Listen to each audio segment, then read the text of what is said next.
Hi, my name is Marc Shumsker. You may know me on YouTube as True Poker Dealer. Welcome to my channel, and in this video I'm going to teach you all about this guy right here, the all-in button, something that's really become popular for poker rooms to have their dealers use over the last 10 years or so.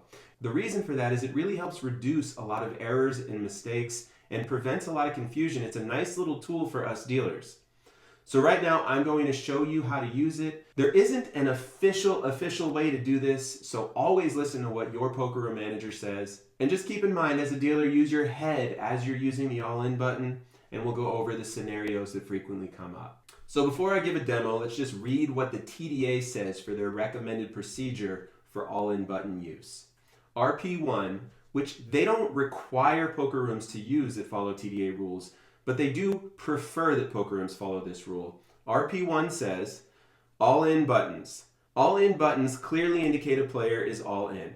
The dealer should keep the buttons, not each player.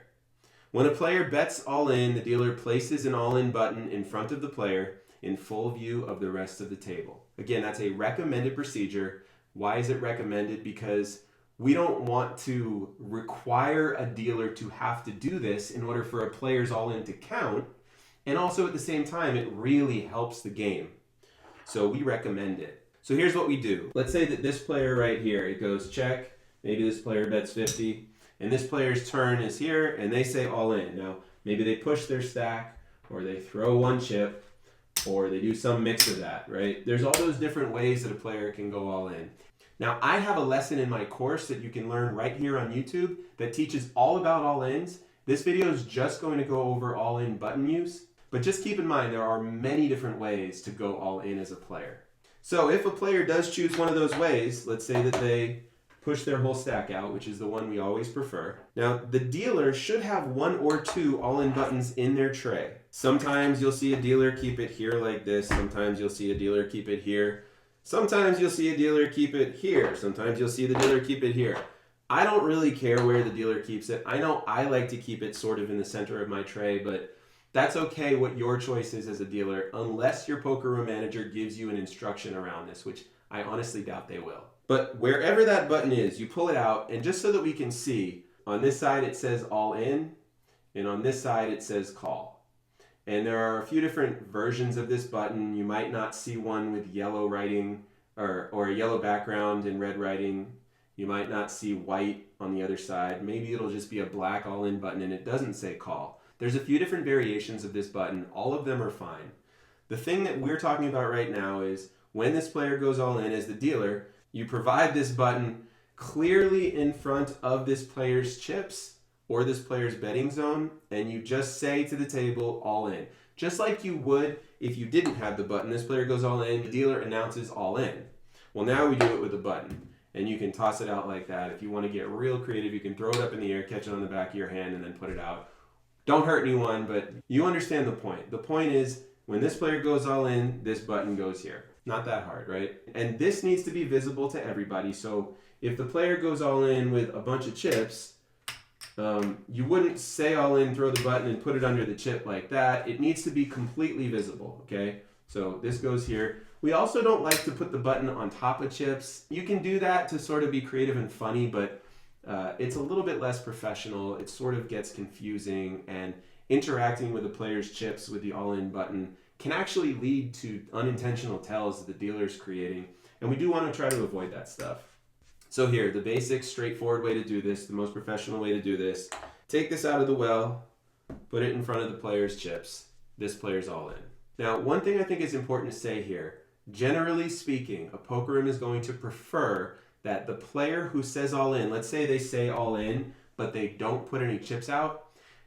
As a dealer, you can just put this all in button in front of them, and that's great. It does make it more clear to everybody, but in order to confirm that the player's all in all ways, we do like to have the player put at least one chip into the pot in general. I know the poker room that I'm at sort of has that, I don't know if it's an official or unofficial rule, but it's really what we sort of do.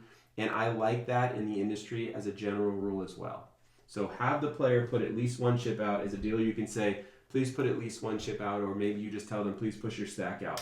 Why? Because this sometimes isn't even enough to confirm to everybody that the player's all in. And you might say, how is that possible? Well, what if the player actually said something else, for example, and you throw that button out and they're, for whatever reason, just not paying attention? It's really hard for the dealer throwing the all-in button to turn a non-all-in into an all-in, right? Even if there's substantial action at the table, the last thing we want to do is fully commit a player all the way to putting all their chips in if they didn't genuinely go all in. Just to clarify that point, the all-in button is usually not a replacement for a player putting chips into the pot. Once a player puts at least one chip into the pot, well, that's a lot clearer that they're definitely putting money into the pot. And of course, we love when they put their whole stack in. That's the easiest to tell. So now what happens if another player were to call this? We talked about the call option on the back of this, all in on one side, call on the other. Not everyone has it. That's a nice little feature, especially in tournament, when each action sort of impacts all other players in the entire tournament as opposed to just the players in that one hand. And let's say that this player throws one chip out. Well, that can be confusing if they're trying to call, or maybe they quietly said all in. Just a little example of why this is so helpful. Let's say that this player says all in and throws this out. Or maybe they say all in and they throw this out. They might not realize that that's almost the same amount, possibly the exact same amount as the bet. And now from the table's perspective, if you heard the player say all in, well, that's pretty clear that they're all in.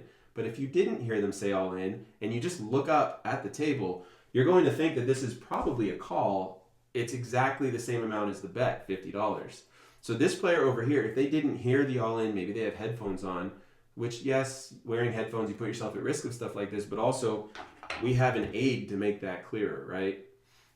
If they look up and see this, well, that's going to make things better. So one of the major things that the all-in button prevents is undercalls, where a player believes the bet is one thing and it's actually something else. And now they have an easier time of telling what's going on. So I'll be honest, in a 1-2 no limit cash game like this is, if this player over here were to call, I probably wouldn't throw the call button out there. To me, it just doesn't feel like it really does much to clarify. And the reason that I'm sharing this is there's a little bit of judgment with these things. In a tournament, once a player calls, that's really crucial information for the rest of the table. You might say, well, what's the difference? Why isn't it crucial in a cash game? Because in a cash game, your whole ability to keep playing isn't at risk. So if you're up against two opponents for this amount right here in a tournament, which these aren't tournament chips, but just imagine with me, and you're this player here, this is scary enough to risk half your stack against one player where your odds are whatever they are. Against two players, the scary factor goes way up. And sometimes even if you have a scenario in a tournament where you're plus EV, to speak poker lingo a little bit, you might actually decide to bow out. But if you don't realize that this player's in, and then you put your chips in, you are now committed to that regardless, which is why in a tournament especially, the call button's really nice. Also notice, unless I'm wrong, I'm pretty sure that there's no instructions in TDA, even in the recommended procedures, about the call button. I think this is just a healthy practice in the right circumstance, and you can sort of feel the call button part of this out as you go. But going back to what we were talking about, so in this scenario here, this player went all in. We'll say that this player folded, and we'll say that this player folded. And now we've got some bigger stacks over here. We'll say that this player calls. What happens if this player goes all in? Well, now we'll say this player goes all in and they put a stack out, and as the dealer, you have a couple options. If you have all-in button number 2, by all means use all-in button number 2, same as the first one. The all-in button goes out. Also, you have to announce all-in. The all-in button doesn't replace verbally announcing all-in. And you want to be specific and say the words all-in. Like, when a player goes all-in at my table, sometimes just for fun, I say ship it. But I also wait a split second and then still say all-in. I just do that because I like to. You can be creative with your all-in call, but it is important to use the words all-in even when you're using the all-in button. Remember, our number one role as dealers is to professionally facilitate the game of poker. And we don't want to do anything that contradicts or undermines that. So if you want to be creative about the way that you say all-in, do make sure that you're saying the words all-in as well. And so now this player's gone all-in over here. And we've got our all-in button out here. And now it's this player's turn. So now if this player were to go all in as well, which they might, what do we do next, right? Well, the simple answer is you can take one of the existing all-in buttons and just slide it over to this player here and, have them put some chips out. like these don't need to lock in place forever. They're nice little tools to have.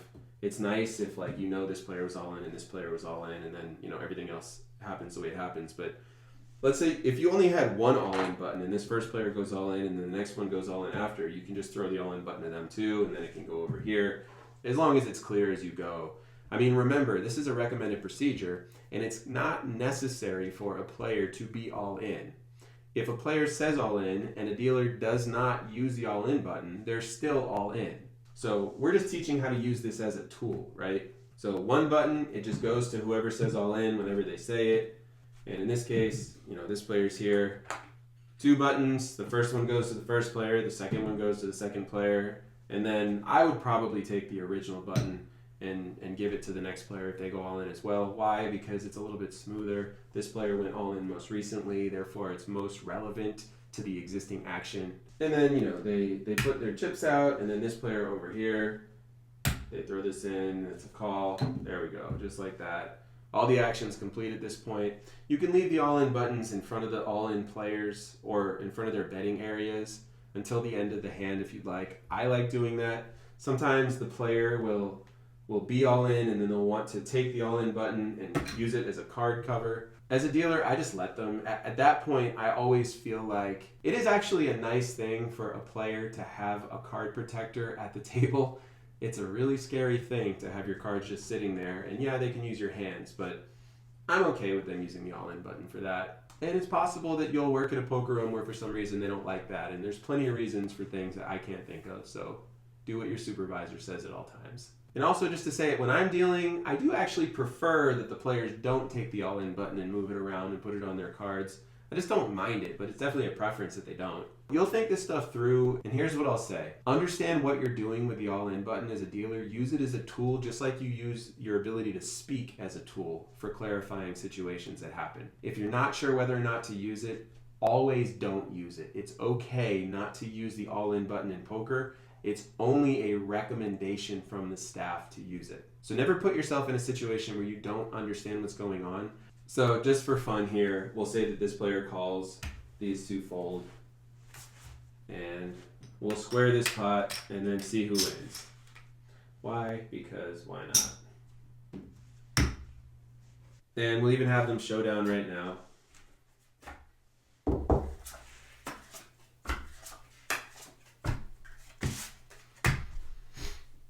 Thought that might be satisfying. So we're going to push this pot to the winner. Don't do that. That was a joke. There we go. And notice how we clean up the all-in buttons at the end. And so now you know how to use the all-in button. If you enjoy learning from me and you want to know how to deal poker yourself and work in the industry, I always say dealers typically make $25 to $40 an hour in this industry. And you can learn right here on my channel, True Poker Dealer. Just join my channel, you get access to the full course, you can learn from scratch. Thanks so much for watching.